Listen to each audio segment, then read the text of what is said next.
नमस्कार, आप देख रहे हैं द न्यूज़ 15। इस वक्त हमारे साथ सारिका पासवान है। सारिका पासवान वही शख्सियत हैं, राजद की नेता हैं और वही शख्सियत है जिन्होंने स्मृति ईरानी के ऊपर पर्सनल अटैक किया था। ऐसा स्मृति ईरानी का कहना। उन्होंने जब लालू यादव ने परिवार को लेकर के मोदी पर हमला बोला था, उसके एवज में स्मृति ईरानी ने कहा था कि चारा चोर हैं लालू यादव। तो सारिका जी, आपने जो बयान दिया था उनके पति को लेकर के, उस पर आप क्या कहेंगे? देखिए, मैंने किसी के नाम को लेकर के कोई बयानबाजी नहीं की है। मैंने एक साधारण भाषा में मैंने एक फ्रेम तैयार किया और उस फ्रेम में मुझे लगता है अगर कोई अपने आप को फिट बैठा रहा है तो निश्चित रूप से ये बात उनके लिए ही होगी।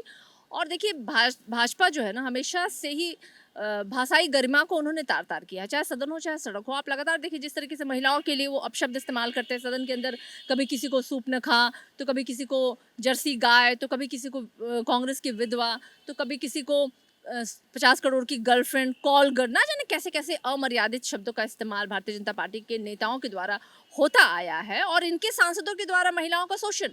महिला खिलाड़ियों को आपने देखा किस तरीके से शोषण किया जा रहा था और मणिपुर में देखिए महिलाओं को नंगा घुमाया गया। तो ऐसे भारतीय जनता पार्टी शासित राज्यों में हमारी बहन और बेटियों के साथ इस तरह की हरकतें हो रही हैं, तो निश्चित रूप से पूरी देश की जनता जो है ना इससे आहत है, दुखी है और पूरी देश की जनता ने ये प्रण लिया है कि 2024 में केंद्र की सत्ता से भारतीय जनता पार्टी को लेकिन हटाना है। भाजपा के लोगों का कहना है कि आपने स्मृति ईरानी के पर्सनल लाइफ पर अटैक। मैं यहाँ भाजपा के लोगों को खुश करने के लिए नहीं बैठी हूँ, ना ही मैं उनके मुताबिक कहने के लिए कोई बैठी हूँ। हम सच हैं जो वो बोलते हैं और जो सच है वो मैंने बोला। कहाँ और कौन से कोर्ट की जजमेंट में वो शब्द लिखे हुए हैं जिस शब्दों का उच्चारण इनके द्वारा किया जाता है? भाई, अगर आप ऐसे शब्दों का इस्तेमाल करेंगे तो आपको तो ईंट का जवाब पत्थर से मिलेगा ही और हम इनकी भाषा में ही इनको जवाब आप देंगे। अपने बयानों पे कायम है।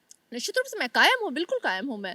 बिल्कुल, मैंने जो कहा भाजपा मैं की उस पे तरफ से कहा कायम जा रहा हूँ। है कि आपको माफी मांगनी हाँ, भाजपा को पूरे देश से माफ़ी माँगने की ज़रूरत है। भाजपा को पूरे देश की आधी आबादी से माफ़ी माँगनी चाहिए।